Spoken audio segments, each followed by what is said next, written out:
Do we have another? We have a spin, I segue. guess. I'm waiting for you to finish so I can The roll. Great Pumpkin. We're going to talk about the Great Pumpkin Race. The Great Pumpkin Race. I'll give you a non sequitur about pumpkins, or maybe about nothing at all. Let's see if Linus and Charlie Brown were around, but Speaking of trumpets, of course Linus is the only one that believes in a Great Pumpkin, but we can all believe in something, right? This is from Claire Rush from AP News. Giant pumpkin races draw throngs to annual event in Oregon. This is Talitin, Oregon, hoisting a kayak paddle in the air triumphantly.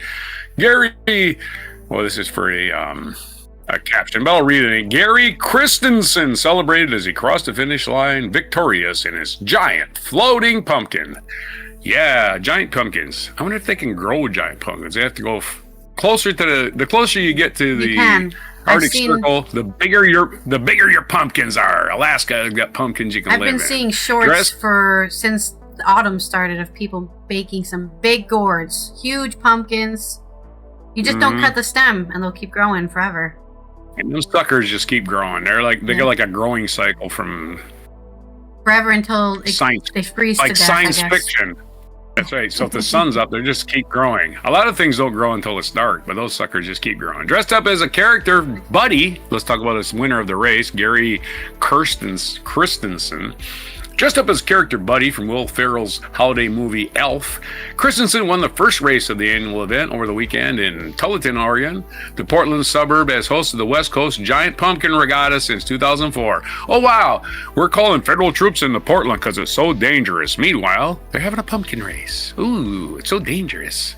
Again, fascists are cowards. They're cowards. They hide behind the military because we know Trump was too cowardly to join the military himself, as is most Republicans are. The Portland suburb has hosted the West Coast Giant Pumpkin Regatta since 2004, drawing large crowds who cheer on costumes participants as they race around a small human-made lake in a homogeneous pumpkins they have been carved out, allowing them to float. Humongous, not homogeneous. Humongous. Sorry. We have got an exciting activity that crowds love. You've got the costumes, cheering people, spectacle, parades, pumpkins sinking. It has everything, Christensen said after emerging victorious in the first race of Sunday's event in a 936-pound pumpkin. Amazing it floats with a person in it, right? For Christensen, who has competed in the regatta since 2013, the activity has become much more than a once annual affair. Earlier this year, he claimed the Guinness World Record for longest journey by pumpkin boat after paddling some 58 miles on the Columbia River, breaking the record he had set the previous year. A niche endeavor has also become a passion for Brad Bonds, who participated in his fourth regatta, dressed up as a character from the TV series Squid Game. He described the fun in growing his own pumpkin, which took 6 months, and getting to culminate the season by putting it in a lake and paddling with our friends. At 1,376 pounds, the weight of this pumpkin this year marked a personal record for him. That is freaking ridiculous. How does a pumpkin weigh 1,000 pounds? Lots and lots of water. In the early morning, it does rain a lot in that part of the world. In the early morning rain, before the races got underway, workers operated forklifts and heavy machinery to lift the enormous pumpkins and lift them to the water. Growers and competitors then wielded saws and knives to cut a hole in the top of the pumpkins and scooped out the goopy insides. Goop. Scrapers with spoon scrapers in their bare hands so they could sit inside. The more innards that are removed, the lighter the pumpkin becomes, giving the captain a competitive advantage by allowing swifter travel. By the time the carving was done, there was enough discarded seeds and pulp to fill a dumpster. Why are you throwing that shit away? It's food. What's wrong with you people? Maybe the seeds are this big. I don't know. You could make a pumpkin pie or something.